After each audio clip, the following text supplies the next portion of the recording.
What is up, YouTube? It's Nick here. I hope everyone's having a great day today. Today is Thursday, and I've had a good morning so far. Had a killer workout, and just had a good meeting. I wanted to come on and talk about two things today. The first thing is, when I was in the year-long recovery program for my heroin addiction, there was a doctor, and he focused on like the brain, okay? And he was talking about recovering from different types of drugs and showed your brain from like meth addiction and heroin addiction or alcohol, and it showed before drugs. This is a normal healthy person, okay? And then he showed after years of abuse, and then he showed 6 months in recovery, a year in recovery, 2 years in recovery, etc. And it was really cool. You could see the different areas, and he was talking about it takes about 2 years for your brain to fully recover from drugs and alcohol, and there is permanent damage that can happen.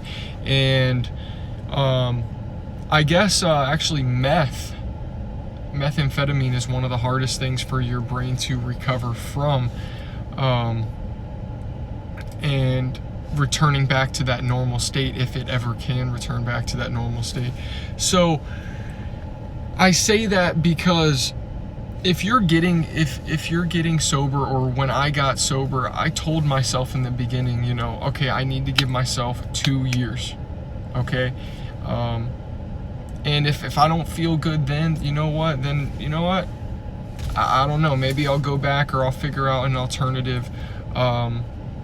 But I really decided to give myself at least 2 years and really see how I feel in comparison. And that might seem like a big goal or a big step or something, but I just want to say that because, like, I've been to rehabs, okay? I've been to five programs, and they're 28 days or 60 days, 90 days.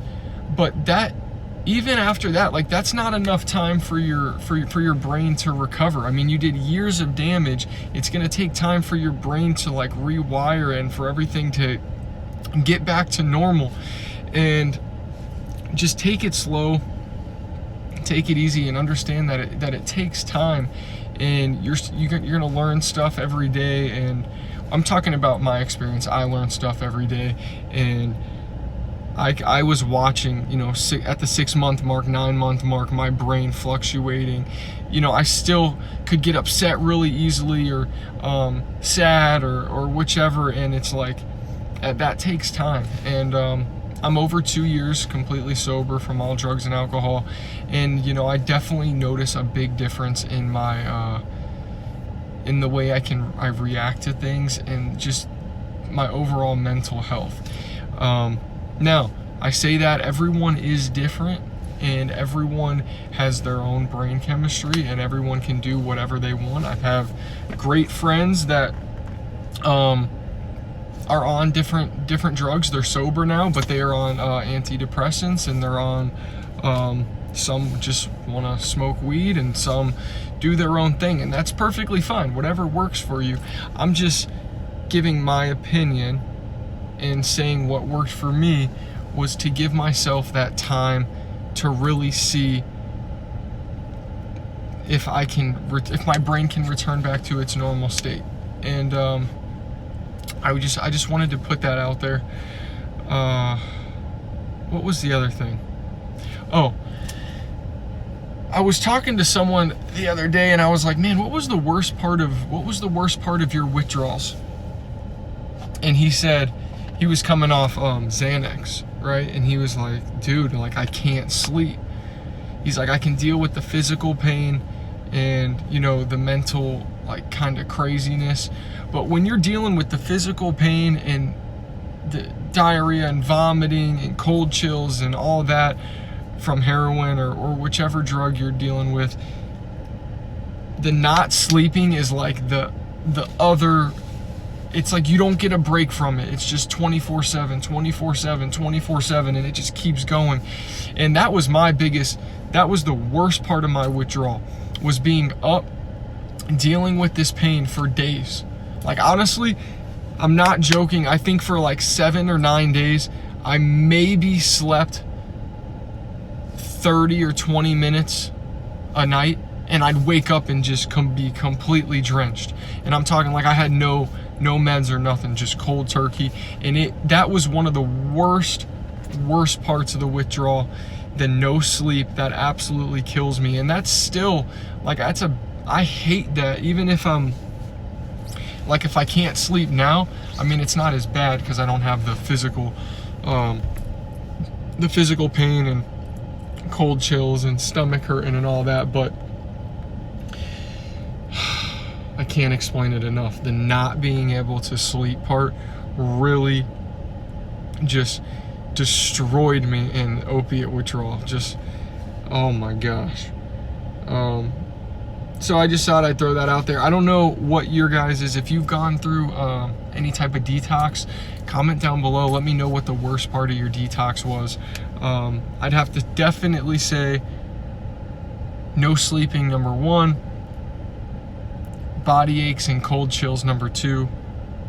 Lack of energy, 3.